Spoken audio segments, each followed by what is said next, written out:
What's the best drinking water for the human body is a critical question to ask, and it's a question that I've been asked a lot lately.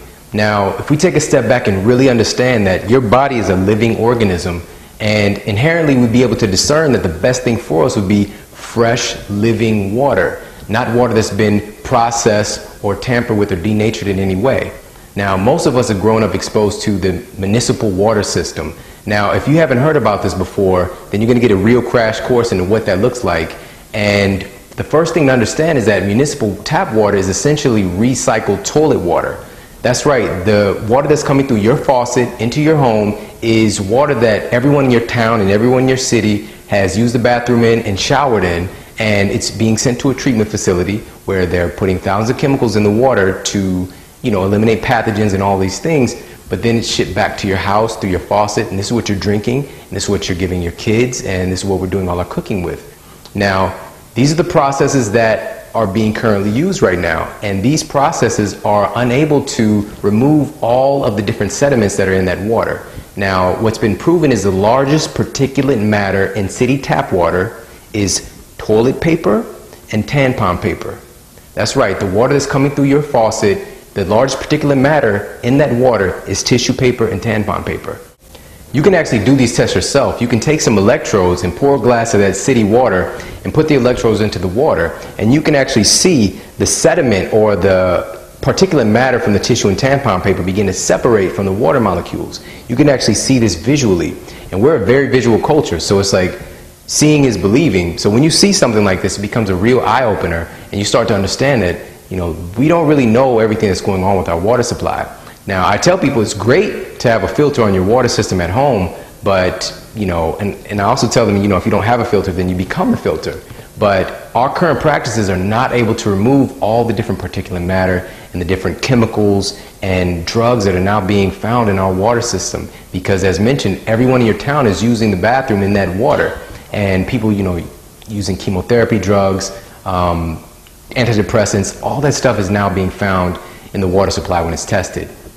And some of the chemicals that are being used to treat the water to destroy pathogens and things of that nature, the number one thing is chlorine. Now, most people attribute chlorine to being bleach, and essentially that's what it is. If you drink some bleach, you're obviously going to have some problems. Now, when you're drinking chlorine in the water supply, the human body is a very, very intelligent system, and it has a certain flora balance, or the probiotics in your body, and that chlorine destroys your body's ecology. It destroys the friendly flora balance in your system, which leaves you more susceptible to different pathogens and nefarious substances, because that balance is not there in your system, and it becomes sort of like a downward spiral. It's being like your body's on antibiotics all the time, which leaves you more susceptible, and needing antibiotics all the time, more susceptible to stronger strains of bacteria and different nefarious organisms. Now, the second thing that's being put into the city water supply as a treatment to the water is even more damaging, and it's known as fluoride. Now, if you haven't heard the news about fluoride and the damaging effects that it has on the human body, this is very critical information for you to have.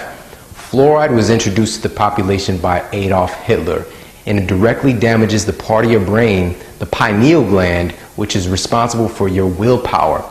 Now, the pineal gland is also known as the third eye, or the seat of the soul, and with that part of your brain being damaged, it's obviously going to have negative implications in many other parts of your life.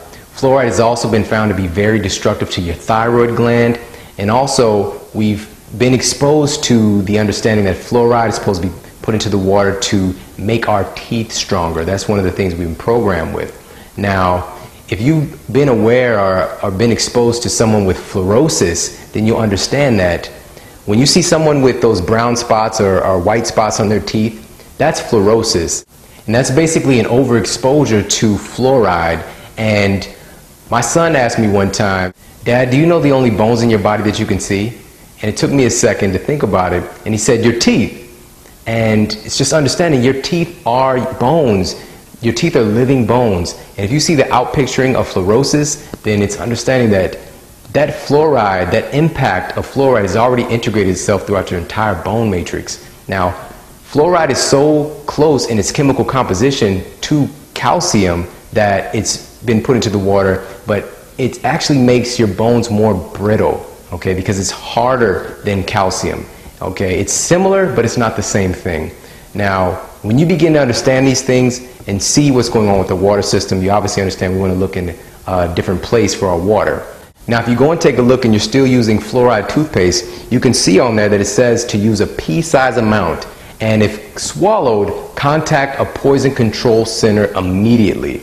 Now, most people understand, like it says to use a pea-sized amount, but when you see the commercials, they're using like whipped cream, like a huge amount, and that's what kids do too. And obviously some of that is getting into our system. And it says if consumed, contact poison control center immediately. Now what that amount is 1/4 milligram of fluoride. In an 8-ounce glass of city tap water is 1/4 milligram of fluoride. Okay? And you're just drinking that straight. Now it says to contact a poison control center immediately. And this is something that we've been exposed to every day. It's just one of those things, if you don't know, then you just don't know. And now we're beginning to get real leverage on this situation and go for a higher choice. What we're looking to now is something that our ancestors evolved on, and it's really getting back connected to what's real and natural and getting reconnected to nature and really dropping our fear about where our water is coming from. So we're going straight to the spring source. That is the best water, period, end of story for the human body. Now, all these different alkalizing machines and reverse osmosis, all that stuff is fine. But this is still carrying the idea that humans can do something better than nature can. It can take this dead water and bring it back to life by, vortexing it and alkalizing and all these things, when it's understanding that water is not just H2O. That's an idea that we're carrying around. H2O is like a skeleton. Water is H2O with other substances dissolved into it. It's a solvent, okay?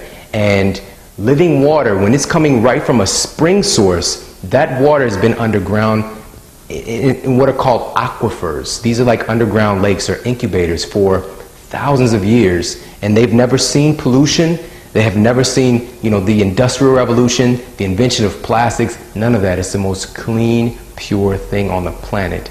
And when you begin to bring that into your body, it will remake you. Your body is mostly water. People hear this, but we really don't get it. Your body is mostly water. So when you're bringing in real, clean, pure water, right from the source, right from the mother, right from nature, and this water has gone through its life cycle, it's ripe and it's ready. And as mentioned, these aquifers are like incubators, and when it reaches the surface through the eye of the dragon or the source of the spring, it's ready for consumption, it's ready for you to drink, and it's the most incredible experience that I've ever had and that you will ever have yourself once you begin to seek this out. And just understanding, it sounds a little far-fetched because it's something we didn't grow up with. We just grew up with kind of taking water for granted. Most people are more likely to use the bathroom in the water than to drink any of it. We just see it all the time. We take it for granted.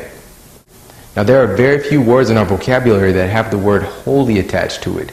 Holy water. It's a very, very intimate and spiritual thing. And if you study any of Matsuri Emoto's work, you would understand that water has a memory.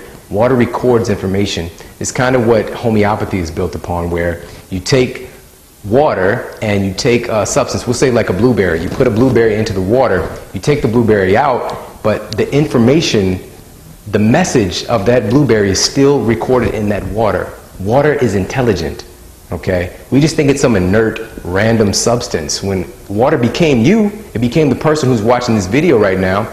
It's incredibly powerful and empowering to understand this and begin to seek out the most ennobled water, okay? That's what I want you to be focused on. Getting ennobled water, okay?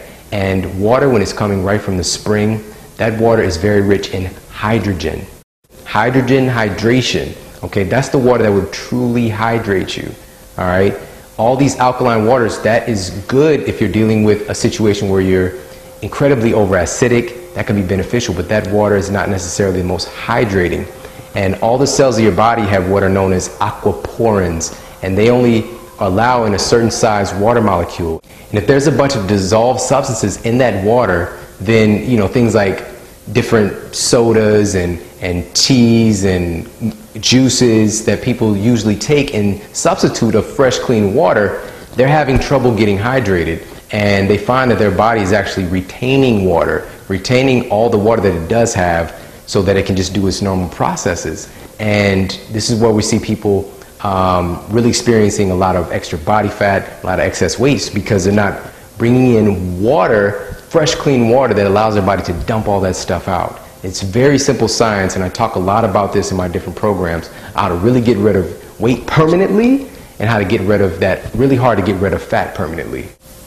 And it's as simple as bringing in the most basic substance that you're made of, because you're built from the water up, okay? This is very powerful to understand. And now we're going right to the source, and we're getting the most ennobled, fresh, clean water, bringing that into our body right from the source. And we're getting away from buying our water from off-gassing plastic bottles, which we know now plastics are not biodegradable, they're photodegradable, which means that light breaks them down, and water's a solvent. So as that plastic begins to break down, it's dissolving the plastics into that water. And when you drink it, it's like a plastic tea. And plastics have been found to be what are known as xenoestrogens, and they create a hyperestrogen situation in your body. It begins to integrate itself into your fat tissue immediately and becomes that hard to get rid of fat.